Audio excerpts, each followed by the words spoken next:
161절로 봅니다.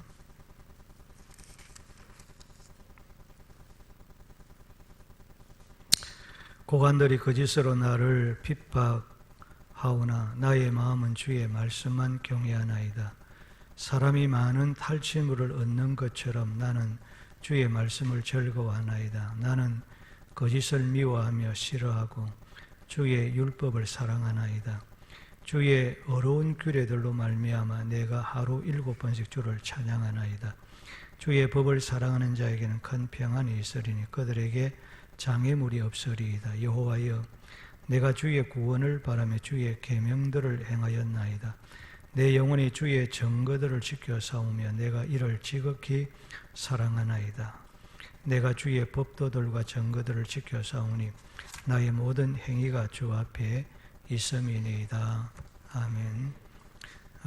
시인은 누구보다도 하나님의 말씀을 사랑하는 사람이었습니다. 하나님의 말씀을 얼마나 사랑했던지 지극히 하나님의 말씀을 사랑했다, 그렇게 말하고 있습니다. 하나님의 말씀을 사랑하는 사람은 하나님의 말씀을 경외한다라고 했습니다. 하나님의 말씀 앞에 두려워할 줄 압니다. 하나님의 말씀을 존중히 여기고 귀하게 여깁니다. 무시하지 않습니다. 하나님의 말씀을 무시하고 그렇게 하지 않습니다. 두려운 마음으로, 경외하는 마음으로 하나님의 말씀을 받습니다. 그리고 하나님의 말씀을 사랑하는 사람은 하나님의 말씀을 탈취물을 얻는 기쁨보다도 더 기뻐한다, 그렇게 말하고 있습니다. 하나님의 말씀을 즐거워합니다. 세상의 어떤 것보다도 말씀을 즐거워합니다. 말씀 안에서 즐거움과 말씀 안에서 기쁨을 찾습니다. 그리고 하나님의 말씀을 사랑하는 사람은 거짓을 싫어하고 거짓을 미워한다, 정오한다. 왜? 하나님의 말씀은 진리의 말씀이기 때문인 것입니다. 하나님의 말씀을 사랑하는 사람은 하나님을 찬송하는, 찬양하는 삶을 살아간다라고 말씀을 하고 있습니다. 여기까지 제가 이 말씀을 전했습니다. 저는 이 본문의 말씀을 가지고 이렇게 3번까지 말씀을 전할 줄 꿈에도 생각하지를 못했습니다. 막 길어봤자 한 2번 정도 말씀을 전하고 마치려고 했는데 도무지 그렇게 할 수가 없었습니다. 왜? 시편 19편은 하나님의 말씀이 우리에게 어떤 영향력을 끼치는가, 말씀에 대해서 극찬하고 있는 말씀이기 때문에 얼마나 이 시편 119편의 말씀이 오늘 이 말세에 살아가는 저와 여러분들에게 중요한 것인가라고 하는 것을 우리에게 가르쳐 주고 있습니다. 우리가 종말에 어떤 삶, 어떤 환경과 어떤 여건 속에 우리가 삶을 살더라도 하나님의 말씀을 붙들고 살면 그 어떤 고난과 핍박과 어려움도 능히 극복하고 그 가운데서 하나님의 복을 누리고 살아가게 될 줄로 믿습니다. 그것을 시편 119편이 우리에게 말씀해 주고 있다라고 하는 것입니다. 그래서 이 종말 때는 세상 소리에 귀 기울이지 말고 나라가 무엇이 누가 어떤 말을 그 귀 기울이지 말고 우리는 하나님의 말씀에 귀를 기울이고 살아가야 할 줄로 믿습니다. 그래야 하면 존귀한 자가 되고 많은 민족 가운데서 뛰어난 사람이 되도록 해주시겠다고 신명기서 26장에 말씀하고 있는 것입니다. 그리고 하나님의 말씀을 사랑하는 사람은 하나님의 말씀을 지키고 순종한다라고 했습니다. 예수님께서 요한복음 14장 15절에서 너희가 나를 사랑하면 나의 계명을 지키리라, 21절과 23절, 24절에서도 나의 계명을 지키는 자라야 나를 사랑하는 자니 사람이 나를 사랑하면 내 말을 지키리니 나를 사랑하지 아니하는 자는 내 말을 지키지 아니하나니라고 말씀했습니다. 이 말씀이 무슨 말입니까? 하나님의 말씀을 사랑하는 사람은 하나님의 말씀을 순종하는 사람이다. 하나님의 말씀을 지킨다. 그런 말씀입니다. 하나님의 말씀을 순종하지 아니하고 내가 하나님을 사랑한다, 말씀을 사랑한다, 그거는 나를 속이는 사람입니다. 그래서 성경은 우리에게 하나님을 만홀히 여기지만 나 속이려고 달라들지 말아라. 그처럼 어리석은 짓이 없다. 그렇게 말씀하고 있지. 하나님의 말씀을 지극히 사랑하는 시인은 본문 166절에서 여호와여 내가 주의 구원을 바라며 주의 계명들을 행하였나이다. 167절과 168절에서도 내 영혼이 주의 증거들을 싸우며 말씀을 지켜 싸우며 내가 주의 법도들을 하나님의 말씀과 증거들을 지켜 싸우니 그렇게 강조하고 있습니다. 시인은 자신을 넘어뜨리기 위해서 대적하는 자들이 함정을 파놓았지만은 나는 그들의 함정을 두려워하지를 않았다는 것입니다. 오직 약속하신 하나님의 말씀대로 도우시고 하나님의 말씀대로 구원하시는 하나님만을 바라보고 하나님께 소망을 두고 하나님의 말씀을 따라 지키는 신앙의 길을 걸어갔다라고 그는 반복해서 강조하고 있습니다. 그리고 시인은 하나님의 말씀을 형식적으로 마지못해서 억지로 지킨 것이 아니라 내 영혼이 주의 증거를 지켜 싸우며 그렇게 고백하고 있습니다. 이 말씀은 핍박과 어려움 가운데서도 고난 가운데서도 하나님의 말씀대로 순종하며 하나님의 말씀을 지키며 살려고 온 마음과 힘과 생명을 다했다. 그런 고백입니다. 그리고 시인은 하나님의 말씀을 사랑하여 말씀을 지킨 그 이유에 대해서 말하기를 자신의 모든 행위가 하나님 앞에 있기 때문이라 그렇게 말하고 있습니다. 여기 자신의 모든 행위라고 하는 이 말은 삶의 방식, 자신의 삶의 양식, 내 삶의 태도, 내 삶의 계획, 내 삶의 생각, 내 삶의 행위가 하나님 앞에 있다. 그렇게 말합니다.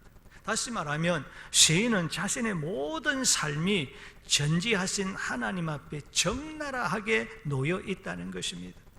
전지하신 하나님께서 불꽃 같은 눈으로 자신을 감찰하심으로 자신의 삶의 방식, 내 삶의 태도, 내 삶의 계획, 내 삶의 중심, 내가 어떻게 삶을 살아갈까, 내 생각까지, 나의 일구수 일투족과 내 마음속까지 다 살피시고 다 알고 계신다.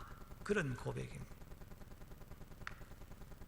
하나님께서 다윗 이 시인을, 이 시편을 기록한 이 시인만 알고 계실까요? 오늘 우리들도 이렇게 주님은 알고 계신다. 우리는 이런 하나님 앞에 살아가고 있어요. 시인은 자신의 모든 것을 하시는 하나님 앞에서 자신의 생각과 자신의 계획과 자신의 삶의 방식을 다 포기하고 하나님 앞에서 말씀을 지키려고, 말씀대로 살려고 온 마음과 힘과 생명을 다하였다. 그렇게 말하고 있습니다. 성도 여러분, 참 신앙생활이 무엇입니까? 진짜 예수 믿는 것이 뭐냐 그 말입니다. 제대로 신앙생활하는 것이 뭐냐 그 말입니다. 예수님을 믿고 따르는 참된 제자의 길이 어떤 길이냐라는 것입니다. 우리는 제자의 길을 걸어간다고 말합니다. 예수 믿는 길은 제자의 길을 걸어가는 것이라고 말하고 있습니다. 아무 거리낌 없이 우리는 제자의 길을 걸어가고 있습니다. 우리는 말하고 있습니다. 제자의 길이 뭐냐는 거예요. 진짜 예수 믿는 길이 뭐냐는 거예요.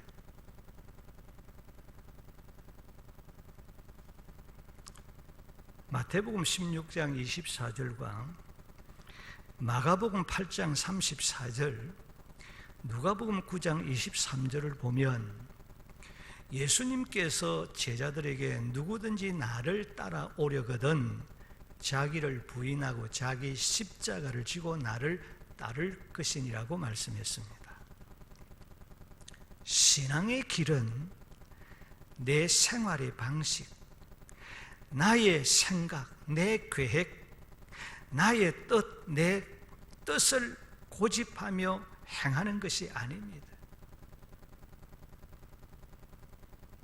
예수님을 믿고 따르는 신앙의 길은, 제자의 길은 내 방식과 내 생각과 내 계획과 내 삶의 태도와 내 삶의 양식과 내 뜻을 다 포기하고 다 버리고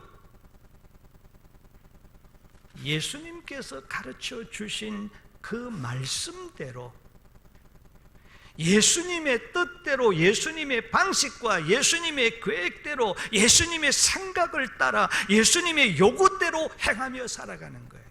그런데 오늘 우리 생활은 어떻습니까? 주님, 내 요구대로 내 요구를 좀 들어달라는 거예요. 내 삶의 방식대로 또 삶을 살아가도록 주님 좀 허락해 달라는 거예요.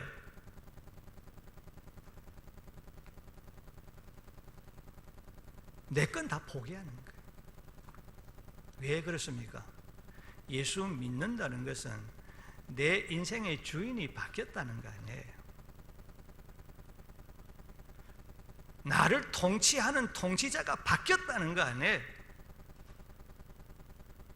그렇으면 그 내 통치자가 누구냐? 하나님이라는 거예요. 주님이시라는 거예요. 주님이 내 주인이 되었고 주님이 내 통치자가 내 왕이 되었다는 거예요. 내 건 다 포기해야 되는 거예요. 그게 예수님 따르는 거예요. 그게 예수 믿는 거예요. 그게 제자의 길을 걸어가는 거예요.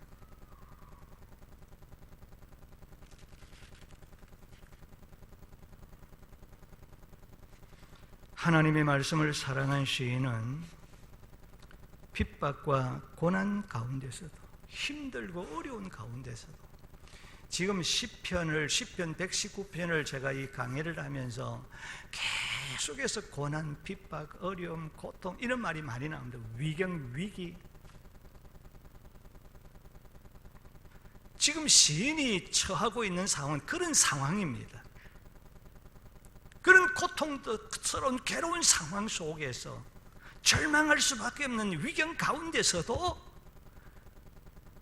내 요구대로, 내 방식대로, 내 계획대로 주님 앞에 요구하지 않았습니다. 하나님의 방법이 뭐냐? 하나님이 어떤 양식을 요구하는가? 하나님이 뜻이 뭐냐?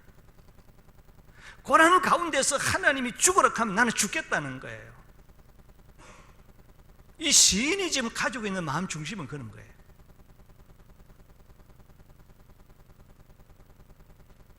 그렇게 아둥바둥 살고 싶은 그런 마음이 안에 주님의, 하나님의 뜻을 지금 찾고 있는 거예요.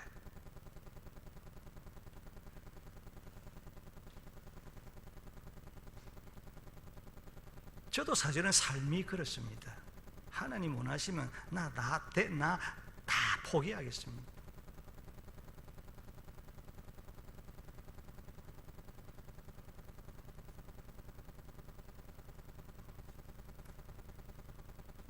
그렇게 살아왔고요.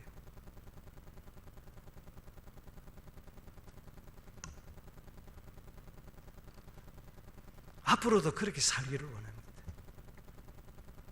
깨끗하게 살기를 원합니다.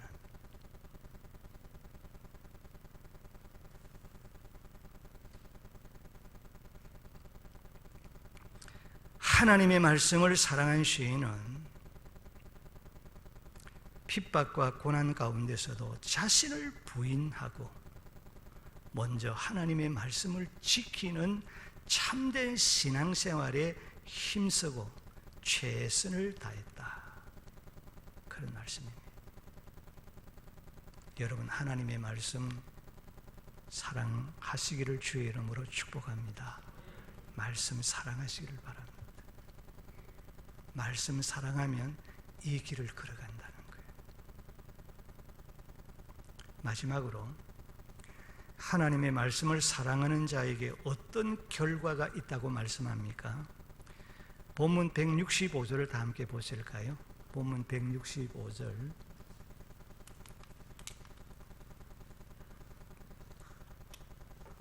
다 함께 시작.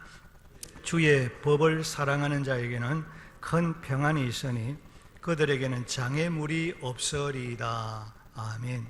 주의 법을, 하나님의 말씀을 사랑하는 자에게는 큰 평안이 있으니 그들에게는 장애물이 없다. 그렇게 말씀합니다.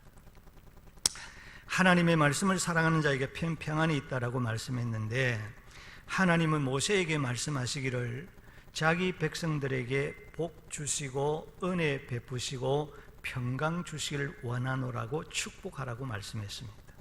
그런데 사람들이 하나님께서 주시는 평안을 얻지 못하고 누리지 못하는 이유가 무엇일까?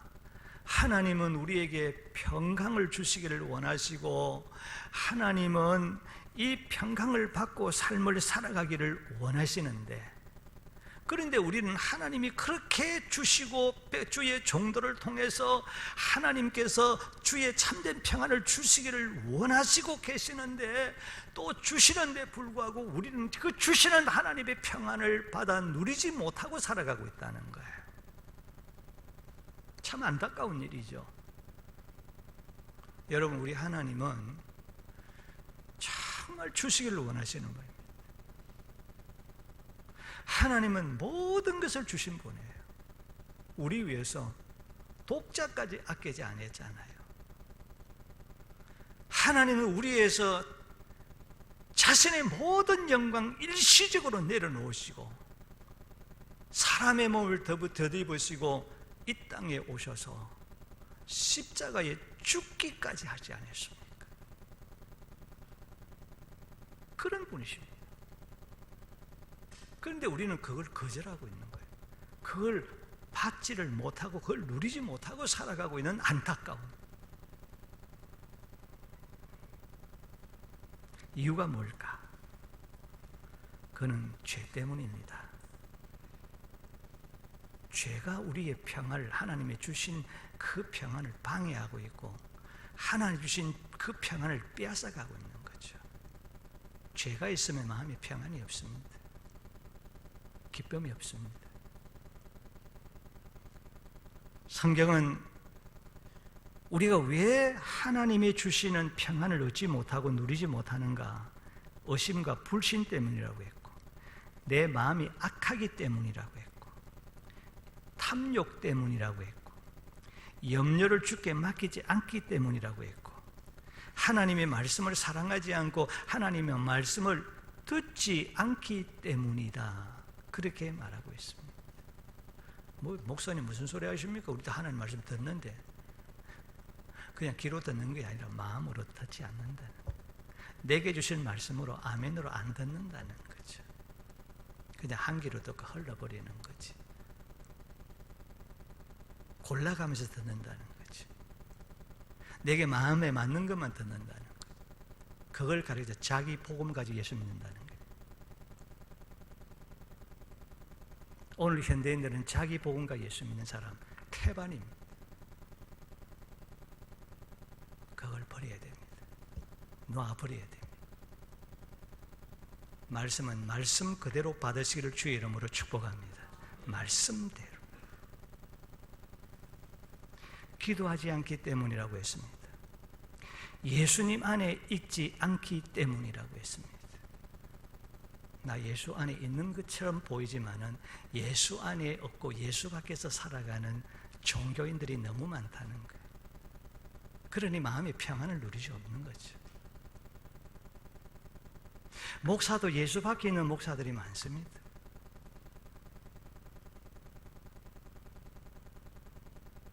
목사라고 다 목사 아니에요.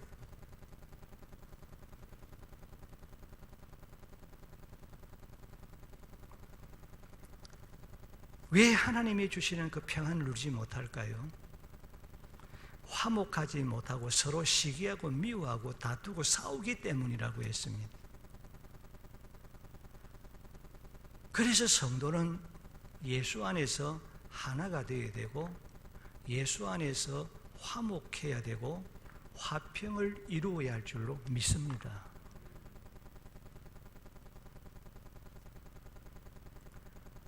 우리가 왜 하나님 주신 평안을 누리지 못합니까? 물질을 하나님보다 더 사랑하기 때문이요, 하나님을 경외하는 지혜가 없기 때문이라고 성경은 말하고 있습니다. 복의 근원 되신 하나님은 말씀을 사랑하는 자에게 큰 평안의 복을, 샬롬의 복을 주신다, 그렇게 약속했습니다.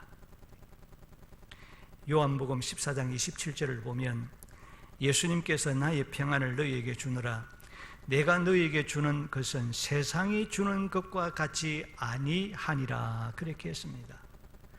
하나님이 우리에게 주신 평안은 세상이 주는 그런 평안이 아니다.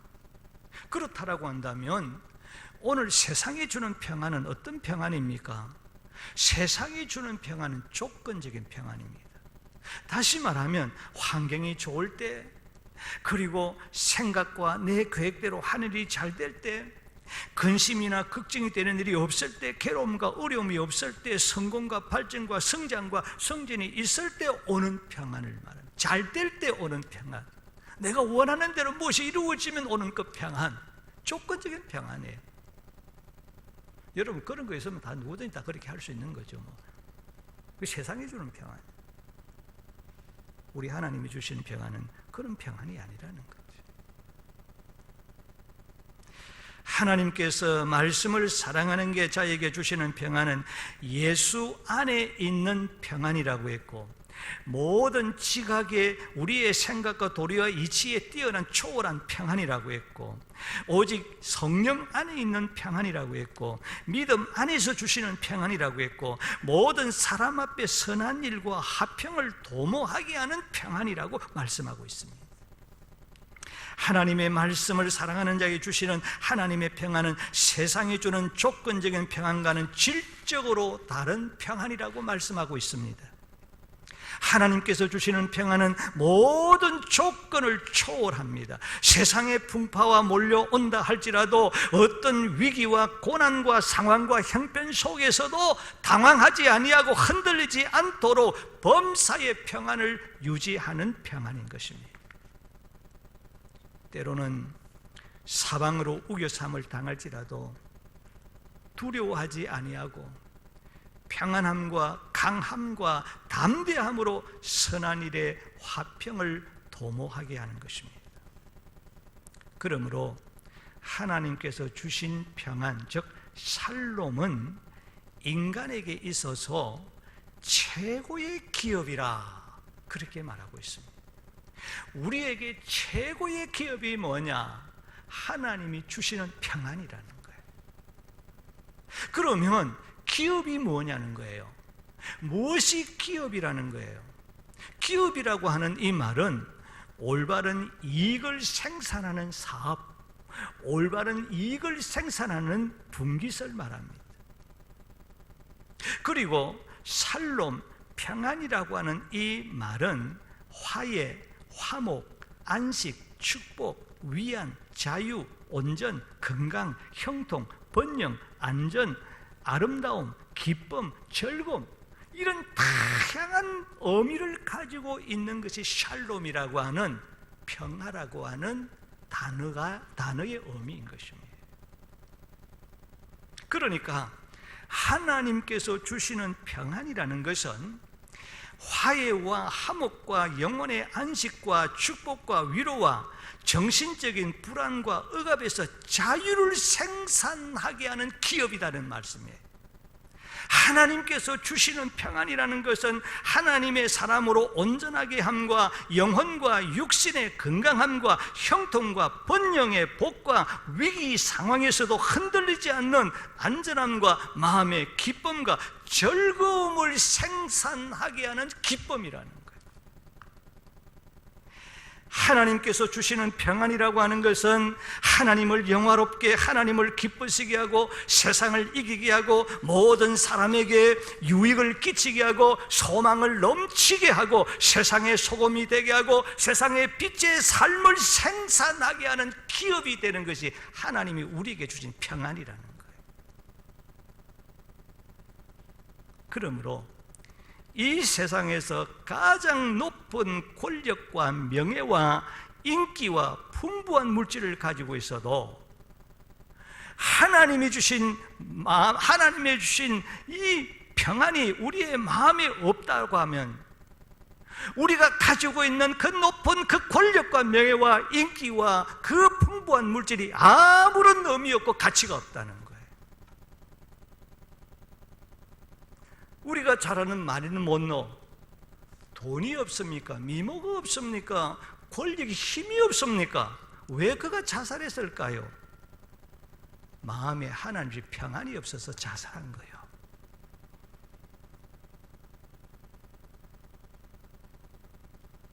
우리나라가 자살의 세계 제1위입니다. 지금 젊은 청년들의 자살이 엄청나게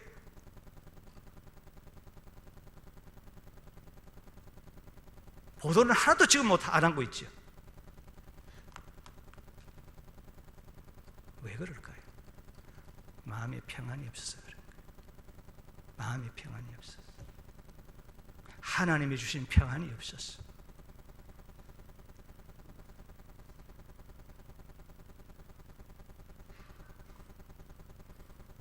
그러므로 하나님께서 말씀을 사랑하는 자에게 주시는 이 평안은 오늘 예수 믿는 저와 여러분에게 있어서 은혜와 참된 복과 기쁨과 소망과 능력이 되는 것인 줄로 믿습니다. 우리의 기쁨이요, 우리의 소망이요, 그리스도의 능력이요.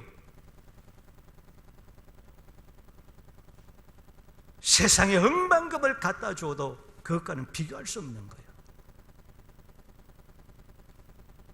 이런 평안이 하나님의 말씀을 사랑하는 자에게 주시는 복인 줄로 믿습니다. 하나님 말씀 사랑하는. 그래서 내 머릿속에는 걱정과 괴로움이 있어도, 가슴이 아파도 의자에서 말씀 딱 들고 펴면 그것이 혼대간데 없이 사라지고 내 마음에 평안이 찾아오니까 얼마나 기쁘고, 앉아서 말씀을 내가 뭐 설교를 잘 준비한다, 말씀을 연구한다, 그거는 문제가 되지 않고 주시는 그 마음의 평안, 그곳이 천국이니까.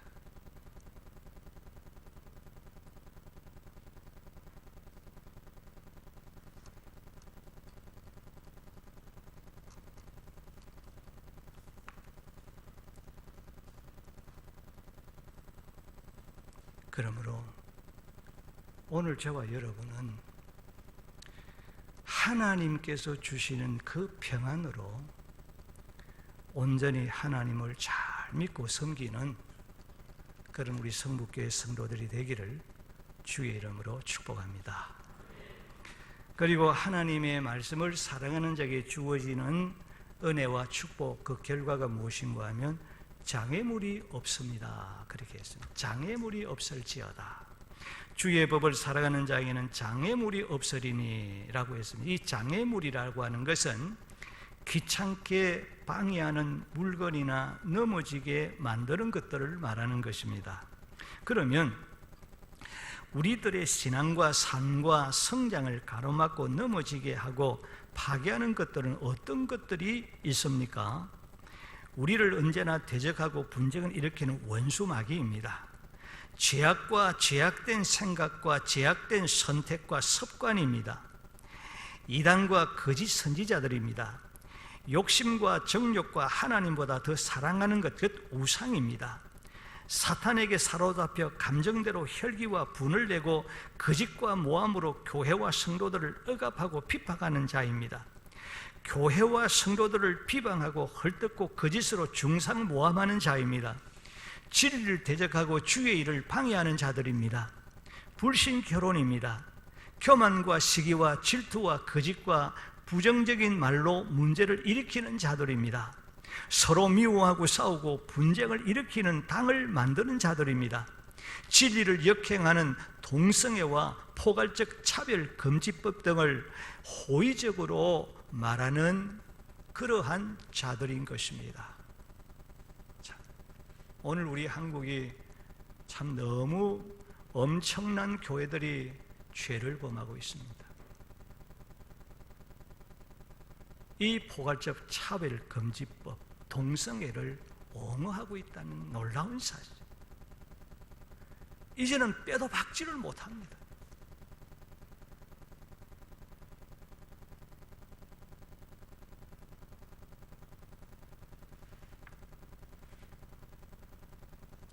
이 법이 통과가 되어지면 강단에서 이 소리를 못합니다. 미국에서 이 소리를 하다가 얼마 전에 10억 벌금형이 나왔죠.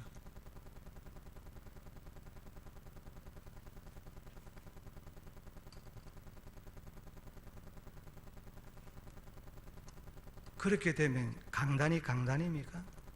그렇게 되면 교회가 교회입니까? 교회가 아니라 사람들의 집합 장소죠.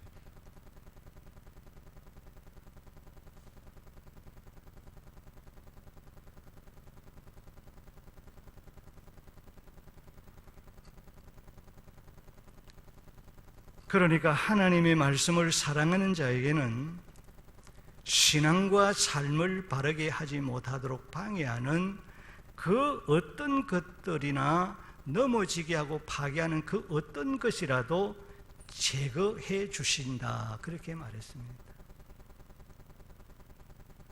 왜 우리가 오늘 이런 교회들이, 이런 우리가 하나님의 교회가 이런 수모를 당해야 하는가? 강단에서 말씀을 전하지만 우리가 하나님의 말씀을 정말 사랑하지 않다는 거죠. 그 죄에 대한 하나님의 징계라고 생각합니다.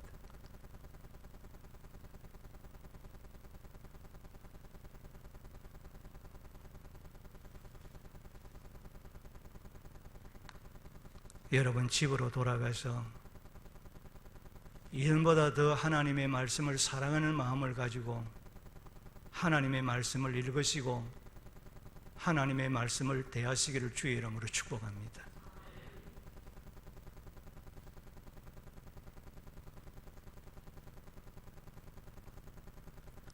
그리하여 시인은 핍박 중에서도 즐겁게 하나님의 말씀을 순종하려고 노력했고 하나님 보시기에 합당하게 살기 위해서 최선을 다했다라고 그는 말하고 있습니다. 이것이 바로 하나님 중심의 삶이요 말씀 중심의 삶이라고 말할 수 있는 것입니다. 사랑하는 성도 여러분, 하나님은 우리의 행복을 위해서 성령의 감동을 통하여 기록된 망고불변의 진리요 신앙의 행위의 유일한 법칙인 하나님의 말씀, 즉 신구약 성경을 주셨습니다. 시인은 이 세상의 그 어떤 것보다 하나님의 말씀을 단순히 의무감으로 마지못해서 억지로 사랑하지 않았습니다. 온 마음과 힘과 성품을 다하여 하나님의 말씀을 사랑했습니다. 그래서 시인은 하나님 중심의 사람, 말씀 중심의 사람이 되었습니다. 하나님의 말씀을 사랑하는 말씀 중심의 사람은 하나님의 말씀을 따라 범사에 경건하게 살고자 매사에 하나님의 말씀을 기억하고 하나님의 말씀대로 살려고 노력합니다. 하나님의 말씀을 자신에게 가장 큰 기쁨과 즐거움으로 삼습니다. 거짓을 미워하고 싫어하는 사람이 됩니다. 하나님을 찬양하는 삶을 살아갑니다. 하나님의 말씀을 지키는 사람이 되어지는 것입니다. 하나님은 말씀을 살아가는 자에게 평안의 복을 주시고 신앙과 삶을 대적하고 방해하고 넘어지게 하는 모든 장애물을 제거하여 주신다라고 말씀하고 있습니다. 하나님의 말씀을 사랑하는 것은 오늘 저와 여러분에게 있어서 가장 기본적인 하나님 중심과 말씀 중심의 삶의 원리인 것을 기억해야 할 것입니다. 그러므로 우리들도 시인처럼 하나님의 말씀을 사랑하고 사랑하되 지극히 사랑하고 즐거워하는 자에게 주시는 은혜와 복을 누리고 하나님을 기쁘시게 하는 자가 되시기를 주 예수의 이름으로 축복합니다.